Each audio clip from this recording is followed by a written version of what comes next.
All right, so we're diving into a game with some serious playoff implications. Oh, yeah. Steelers versus Bengals, Week 13. Now, both teams came in needing a win, but the Bengals had a big obstacle to overcome. No Joe Burrow. Huge. Huge. I mean, you take a team's starting quarterback out of the equation, especially a quarterback of Burrow's caliber. It's an uphill battle. It's like trying to sail a ship with a hole in it, you know? Exactly. You're trying to bail water and navigate at the same time. So let's unpack this. First, the Steelers' offense. I mean, talk about a transformation. Right. Before this game, they were pretty one-dimensional. Kenny Pickett was throwing the ball 40, 50 times a game, and it wasn't working. Yeah, they were predictable. And that's exactly what their new offensive coordinator changed. Yeah, they brought in this run-first mentality, and suddenly Najee Harris is a factor again. It was practically invisible in the first part of the season. You know, right? It's like they forgot they had this super talented running back. And it wasn't just Harris. George Pickens, too. He finally got the opportunities to make those big plays downfield. Pickens is a beast. Give him some space, and he'll burn any defender. But he needs a quarterback who has time to throw. And that's where the balanced attack comes in. 100%. It keeps defenses honest. They can't just focus on rushing the passer or stacking the box against the run. Now, let's talk about the Bengals. How did they try to adapt without Burrow? I mean, obviously you can't replace a guy like that overnight. No, you can't. But they did have Jamar Chase, and boy, did he put on a show. He was making catches I didn't even think were physically possible. He's just a different breed, you know? That guy can turn a 5-yard slant into a 60-yard touchdown. But it felt like he was carrying the entire offense on his shoulders. He pretty much was. They had Jake Browning in at quarterback. Who, let's be honest, is not Joe Burrow. Not even close. So what could they have done differently, strategically, to give Browning more support?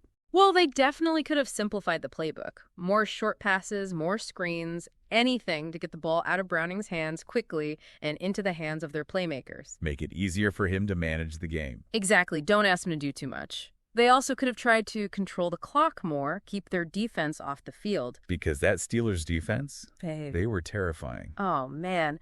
TJ Watt and Alex Highsmith were like sharks in a feeding frenzy. They were all over Browning. Those two were the difference makers in this game. Absolutely. Watt was unblockable. He was in the backfield on almost every play, disrupting everything. And then you've got Highsmith on the other side, equally relentless. They just overwhelmed the Bengals' offensive line. Like the Bengals' offense hit a steel curtain.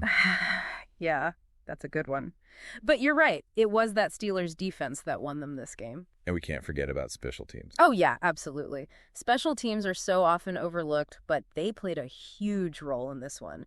The Steelers' punter was pinning the Bengals deep in their own territory all night long. Which made it that much harder for them to even get into scoring position. Exactly. Every drive was an uphill battle for them. So the Steelers get the win, inching them closer to that playoff spot.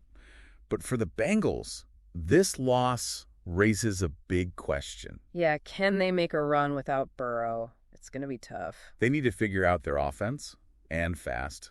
Otherwise, this could be the beginning of a pretty rough stretch for them. Absolutely. This game was really fascinating, I think. Yeah. Not just because of the outcome, but because it felt like we were watching a changing of the guard in the AFC North. You know, you're right. We saw the Steelers reinvent themselves on offense. The Bengals struggled to adapt without their leader, and that Steelers defense just dominating. I think this game says a lot about the future of this division. It does. It raises so many questions. Can the Steelers keep this momentum going with their new offensive approach?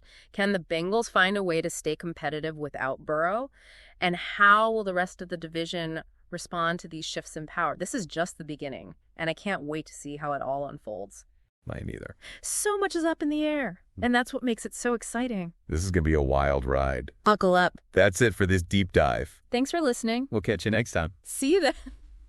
Today is your lucky day. Today is the day that our $3 website works for you, paying you directly to your PayPal daily. Imagine $3 ongoing continuous payments to your PayPal account. Imagine falling asleep and waking up to $300 in your PayPal account. How would this make you feel? How could this help you? What bills could you pay? What kind of fun could you have? What does that retirement look like now? All for a one-time payment of $3. This website is DFY done for you, fully built and completely hosted, and never stops collecting payments for you. You have spent $3 on coffee on a regular, but that coffee won't help you create multiple streams of income. Click the link below.